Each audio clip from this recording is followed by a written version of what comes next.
Panginoon sa umagang ito na matatagpuan sa unang Juan, chapter 5, verse 3. Sapagkat ang tunay na pag-ibig sa Diyos ay ang pagtupad sa kanyang mga utos, hindi naman napakahirap sundin ang kanyang mga utos. So, ang tema po natin ay the mathematical laws in the Bible. Dito pala sa Bible, napakarami na yung mga nagaganap. Nandito yung mga laws, nandito yung mga teaching. Mayroon po tayong pag-uusapan na 4 na laws sa oras na ito. Sino yung mga magagaling sa math? So, mayroon din po tayo dito sa Bible. Ang 4 na mathematical laws sa Bible. Ang una ay the spiritual laws of addition. Mag-add. O, mga mathematician. Dahil dito, sikapin ninyong idagdag. Addition. Sa inyong pananampalataya, ano yon? Ang kabutihan. Alam ko naman na bawat isa sa atin ay nandirito na yung kabutihan. Sa inyong kabutihan. Ang kabutihan sa inyong kabutihan. Ibig sabihin, kung mabuti ka, mas may maibubuti pa. Amen? Ang kaalaman sa inyong kaalaman. Ang pagpipigil sa sarili. Sa inyong pagpipigil sa sarili. Sino pa yung di makuha ito, yung pagpipigil sa sarili? Lalo na kung talagang sinusubok ka na, lalo ng mga, sabi, ang kawawa naman, puro anak, ang tigas na talaga ng ulo ng mga bata ngayon. Iba na yung ugali ng mga bata ngayon. Sorry kayo. Kayo yan eh. So kayo yung palagi example, mga kabataan ngayon.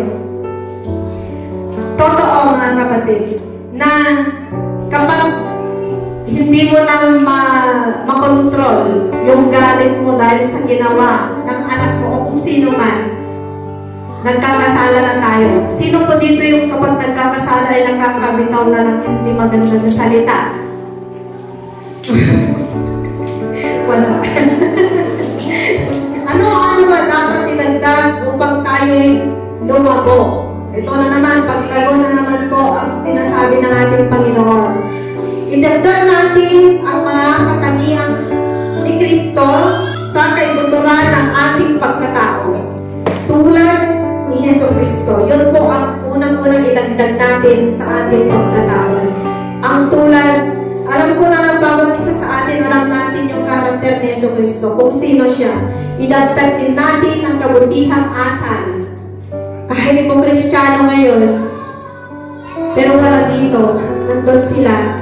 Hindi sila lumalago dahil sa walang pagpipigil sa sarili. Hindi pagpipigil sa sarili, sabi ko sana. At ang isa pang idagdag natin ay add more passion to in presenting Christ for the benefits of others. Dagdagan natin ang ating maalab na pagnanais na mahihayag si Kristo sa kapakinabangan ng iba.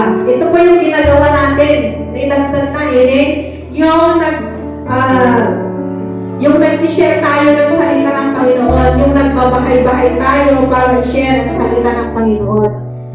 At kung sabi pa rito, ang social holiness ay pagpapakita ng kabanalan sa pamamagitan ng paggawa ng kabutihan sa kapwa o sa lipunan. Ito pa yung mag-socialize tayo na kapag nandun na tayo sa kalagitnaan ng crowd o maraming tao, nakikita yung pagka-Kristo sa ating buhay. Amen? Amen? Na baka naman kapag nandun tayo sa public, hindi nakikita yung pagka-Kristo sa ating buhay, na hindi tayo nakikita ng isang Kristiyano. At ang pangalawa na mathematical laws sa Bible ay the spiritual laws of subtraction. Ito naman, subtract, magbawas naman. Kanina magdagdag, ngayon magbawas. Ang sabi sa Colossians chapter 3 verse 8 to 9, ngunit ngayon itakwil na ninyo ang lahat ng galit, buot at sama ng loob. Iwasan na ninyo ang paglalait at maraswang pananalita. Huwag kayo magsisinungaling sa isa't isa, sapagkat hinubad na ninyo ang dami ninyong pagkatao, pati ang mga gawa ninyo. Huwag kayo mag-import ng sama ng loob, galit. Sino ba po yung may gano'n?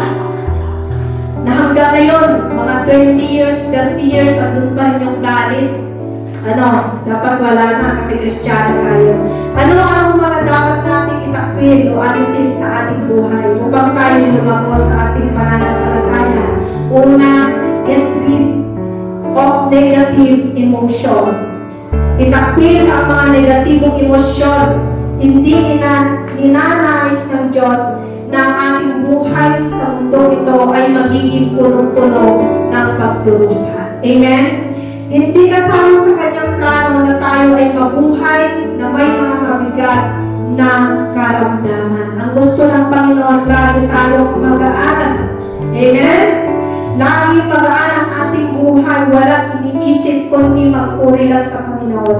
At ang pangalawa, get rid of unpleasant and lustful word. Itakwil ang masasama at malalaswang pananalita. Ito kanina yung sinasabi ko, malalaswang pananalita. Sino ba yung nagsasalita ng ganon? At ang pangatlo, the spiritual laws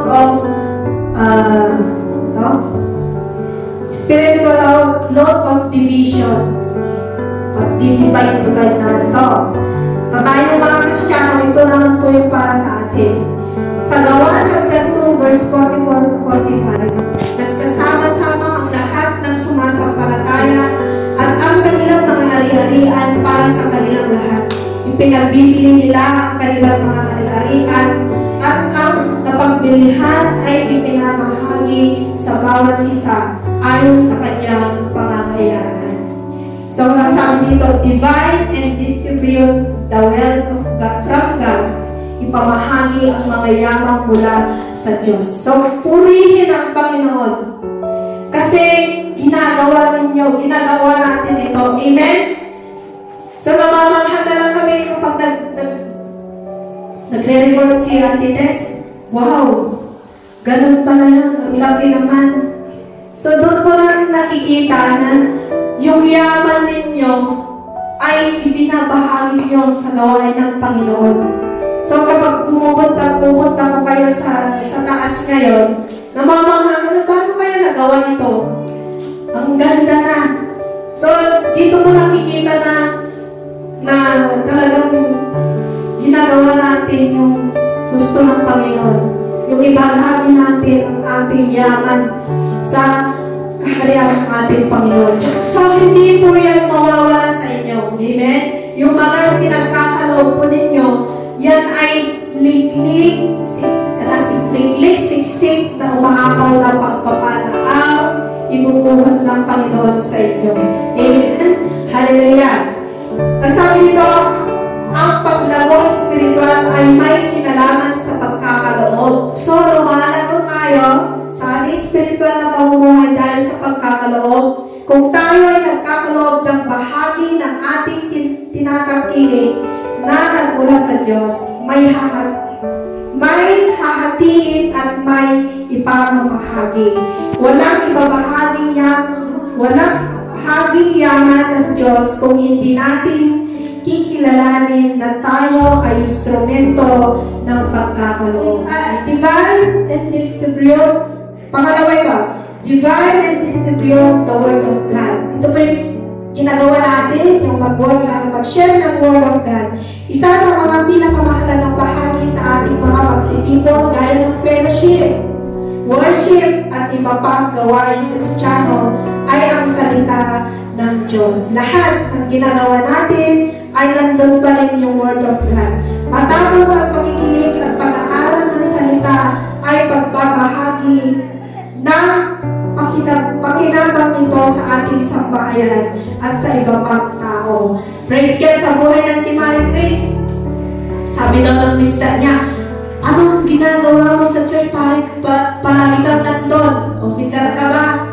Sabi niya, hindi. Kasi kapag palagi akong nandun, marami akong natututunan. Totoo naman.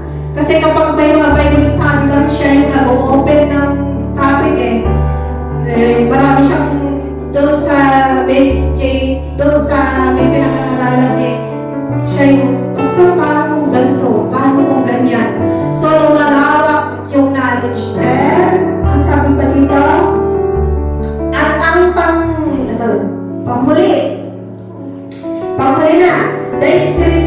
laws of multiplication. Magparami. Magparami. Ang sabi sa Gawa chapter 5 verse 12 to 14.